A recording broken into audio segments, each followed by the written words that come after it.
Días, muchas gracias por la invitación.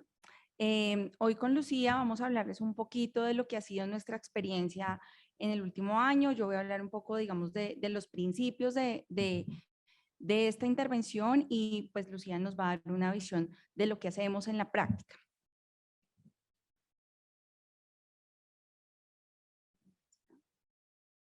No me falló.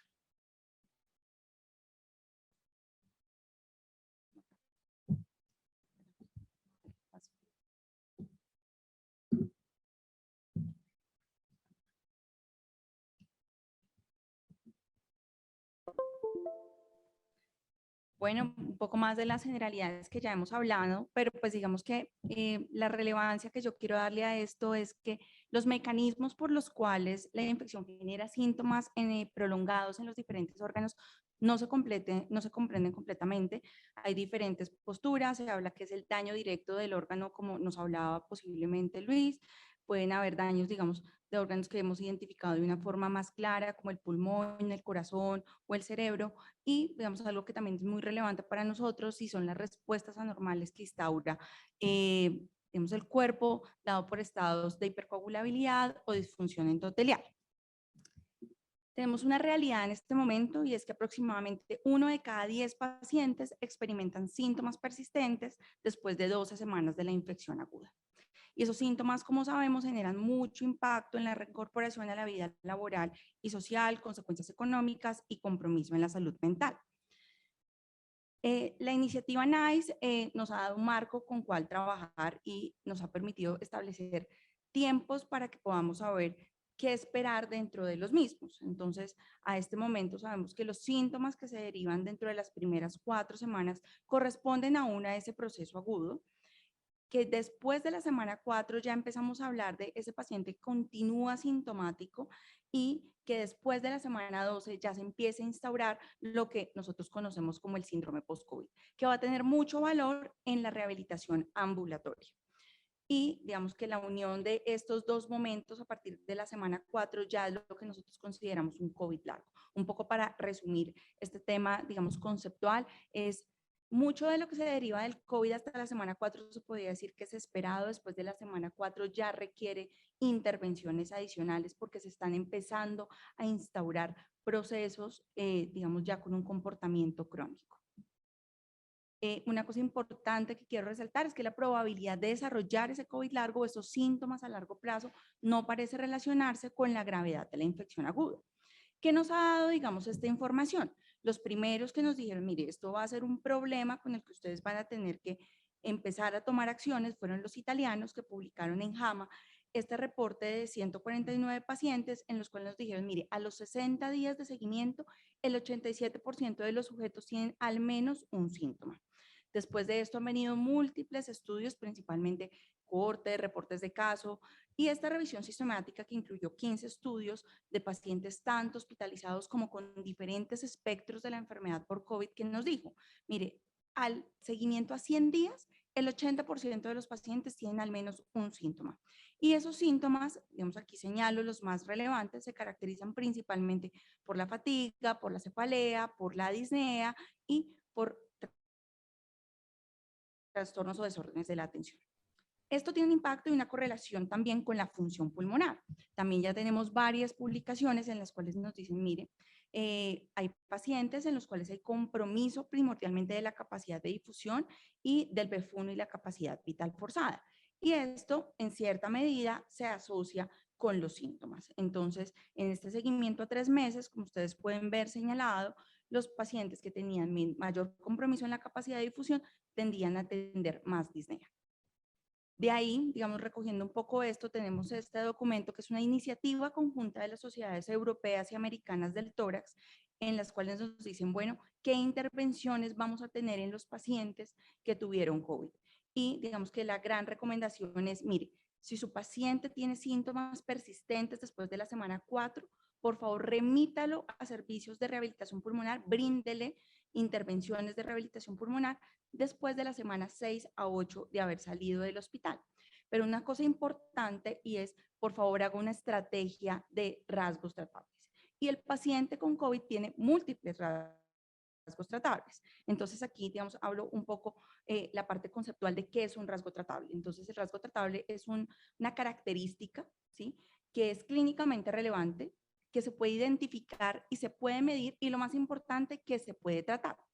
Esos rasgos pueden ser pulmonares, pueden ser extrapulmonares, como veíamos en la charla previa, con un importante compromiso muscular, o pueden ser del comportamiento. Esta publicación, digamos que fue súper relevante y nos abrió, digamos, como todo este espectro de rasgos tratables en los pacientes con COVID. Los holandeses, que son, digamos, los que más han trabajado en eso, dicen, listo, vamos a tomar esta publicación de los italianos y vamos a mirar qué rasgos tratables podemos intervenir en rehabilitación pulmonar, que nosotros sabemos que lo podemos mejorar. Indiscutiblemente la disnea, la fatiga, el compromiso articular, la tos, la producción de esputo y también síntomas extrapulmonares como pueden ser los problemas del apetito, el vértigo, tengo el componente muscular y en algunos casos síntomas gastrointestinales. Entonces, ¿cómo lo hacemos? ¿Cómo identificamos y cómo sabemos cuál es el rasgo tratable? Entonces, hacemos una evaluación basal. En esa evaluación basal tratamos de dividir por grupos cuál sería el compromiso. El problema es un síntoma físico, es disnea, es fatiga, es psicológico, psiquiátrico, es un compromiso cognitivo o se están comprometiendo las habilidades funcionales y las actividades de la vida diaria. Esta evaluación basal, como muestro, digamos, en este esquema inicial, me permite identificar cuál es el problema. Cuando yo sé cuál es el problema, yo identifico cuál es el rasgo que voy a tratar y construyo un programa dirigido. Un programa que puede ir más dirigido al componente muscular o puede ir más hacia el componente de mejorar técnicas respiratorias o el componente anímico. Y con esto logro impactar diferentes desenlaces que sabemos previamente en la rehabilitación pulmonar lo podemos hacer. Mejorar calidad de vida, los síntomas, la depresión, la ansiedad, la capacidad de ejercicio y la actividad física diaria. Ya empezamos a tener publicaciones de esta aproximación, ¿sí?, para saber, digamos, si somos realmente efectivos en esta extrapolación que hemos hecho del conocimiento previo. Esta cohorte publicada este año incluyó pacientes que tenían un espectro de enfermedad leve a moderada y pacientes que tenían una enfermedad grave o crítica y pues la enfermedad por COVID. ¿Qué mostraron?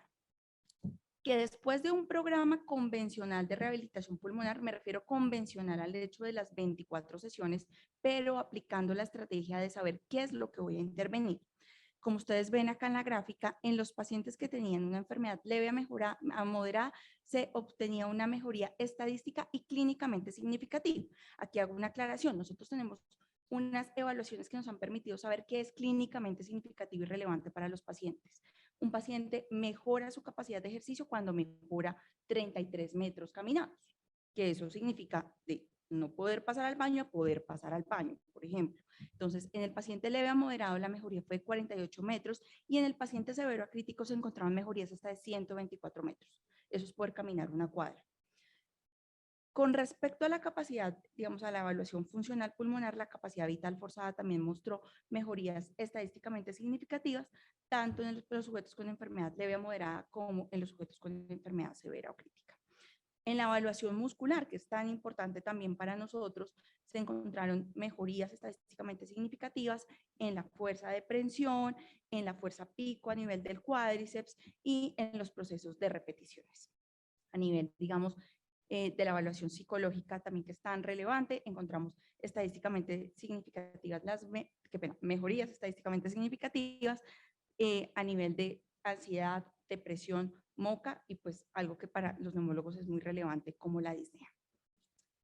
Unas consideraciones especiales que tenemos que tener en estos pacientes que han tenido COVID, los pacientes que presentan estas respuestas fisiológicas anormales que les comentaba de desarrollar embolias pulmonares.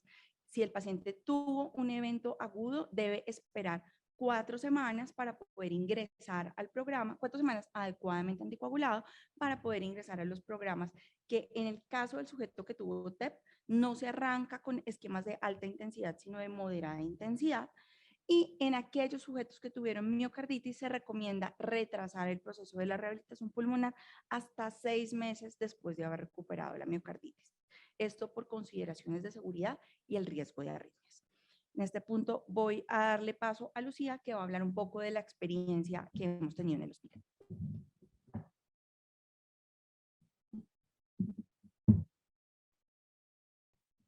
días. Entonces, voy a mostrarles cómo hacemos rehabilitación en el Hospital San Ignacio. Rehabilitación es un equipo multidisciplinario, aunque uno suele casi siempre asociarlo con ejercicio. La fisioterapia es una de las partes de la rehabilitación. Nosotros hacemos una evaluación de la capacidad física con test Sit to Stand o Time Up and Go, y en la parte ambulatoria una caminata de 6 minutos y una evaluación de la función motora que nos permite identificar qué grado de independencia tienen esos pacientes, incluso desde la hospitalización.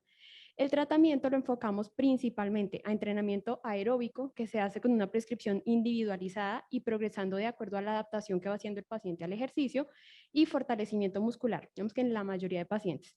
A esto pues habría que sumarle educación y lo que se identifica que puede ser tratable en cada paciente.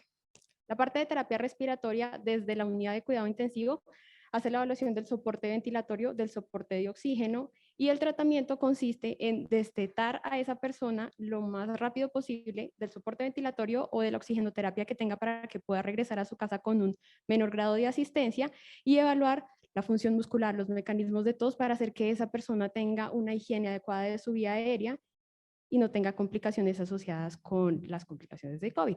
En fonoaudiología hacemos una evaluación de toda la función oral faríngea, de la fonación y de la comunicación, especialmente en los pacientes que estuvieron en UCI que requirieron una intubación orotraqueal, lenguaje en todas sus formas, oral, escrito, lectura, escucha, y en la comunicación no verbal. Y en estos pacientes especialmente la pérdida de olfato y de gusto, que es susceptible de rehabilitación por medio de fonoaudiología. El tratamiento inicialmente todos hacen un screening de disfagia a los pacientes que han estado en unidad de cuidado intensivo o que han tenido intubación, y se evalúa la posibilidad de identificar vías alternas de alimentación. También se hace terapia de la voz o coordinación fonorrespiratoria.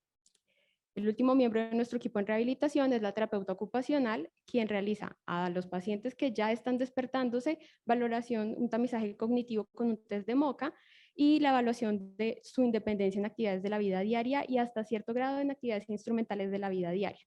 El tratamiento se basa en optimizar el desempeño en esas tareas cotidianas, una movilización temprana que se realiza por parte de todo el equipo, una estimulación multisensorial y patrones motores. Lo que nosotros queremos hacer es que el paciente tenga una adecuada capacidad aeróbica incluso desde su estancia en UCI. Podemos empezar con un entrenamiento aeróbico de miembros superiores que nos permite trabajar al paciente incluso cuando está acostado, pero el entrenamiento con ergómetro de miembros superiores nos permite el trabajo aún en intubación acostado. Y en este caso, estos dos pacientes son pacientes que ya se habían destetado del ventilador, pero que estaban teniendo dificultades para pasar del ventilador a la tienda de traqueostomía. Antes los pacientes podían aguantar un periodo de 6 horas, 8 horas de paso de tienda a traqueostomía, y nos dimos cuenta con los pacientes de COVID que ellos no lograban hacer todo ese tiempo, que si el primer día los pasábamos 4 o 6 horas, al día siguiente no había forma de levantar a ese paciente, ni siquiera de pasarlo a la silla o bañarlo por fuera de la cama. Entonces, lo que hicimos fue un programa individualizado y progresivo que consistiera principalmente en entrenamiento aeróbico. Lo empezamos con miembros superiores, pero nuestra idea es que antes de que el paciente saliera de la UCI, en la mayoría de pacientes y en quienes lográramos una adecuada adaptación al ejercicio, pudieran hacer hasta 15 o 20 minutos de ejercicio aeróbico de miembros inferiores sin soporte ventilatorio, con tienda de traqueostomía, con cada vez menor aporte de oxigenoterapia. Esos pacientes tenían además, digamos que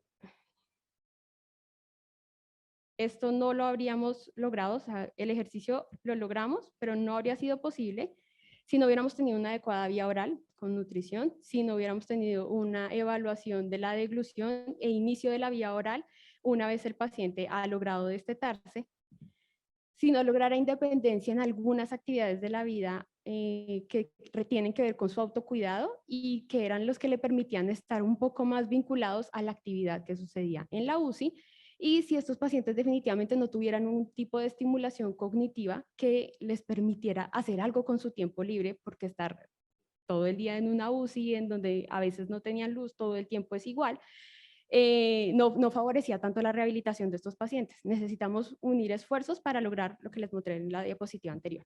Cuando el paciente sale a hospitalización, continúa el entrenamiento y el manejo multidisciplinario, porque el objetivo es que una vez ha llegado a su casa pueda empezar después de 4 semanas, si no existe ninguna restricción, la rehabilitación pulmonar ambulatoria. Cuando llegan a la consulta externa, hacemos una evaluación de sus comorbilidades, de la disnea que tienen durante el reposo y cuando realizan algún ejercicio, la fatiga, que también la medimos con escala de Borg. Evaluamos el riesgo de caída, la calidad de vida y la independencia funcional de esos pacientes. Y hacemos un test de tolerancia al ejercicio, que es la caminata de 6 minutos, con el soporte de oxígeno que el paciente venga de su casa o con el que haya traído hasta ese momento a la consulta externa. Una vez logramos la velocidad que tiene el paciente en la caminata de 6 minutos, hacemos una prescripción del ejercicio con un porcentaje alto de esa velocidad que logra en una banda y miramos qué tanto es capaz el paciente de mantener esa velocidad cuando vamos incrementando de manera progresiva la inclinación de la banda. Esa es la prueba de Harvard.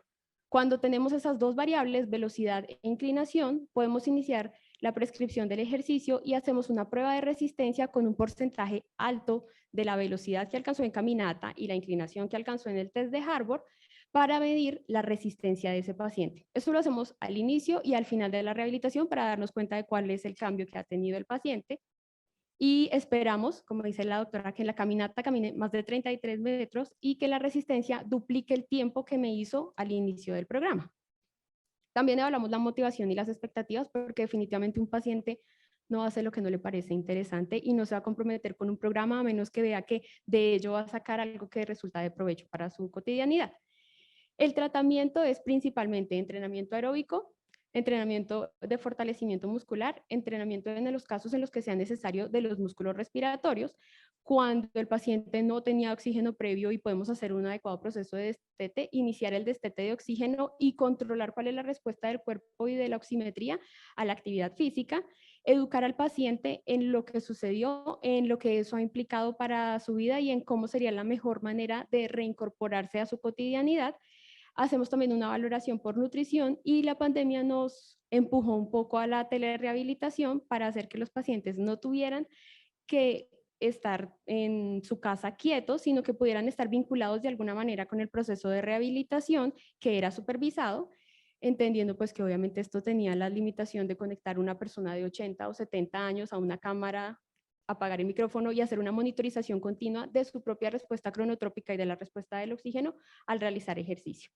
Como conclusiones de la unidad de neumología, nosotras tenemos que el COVID prolongado y el síndrome post-COVID son unas nuevas entidades que hacen parte de la realidad de nuestra práctica clínica, que los pacientes requieren una valoración integral para en la que se puedan identificar especialmente los rasgos tratables y que la rehabilitación pulmonar es una estrategia que contribuye al adecuado abordaje y manejo de los pacientes con esta entidad.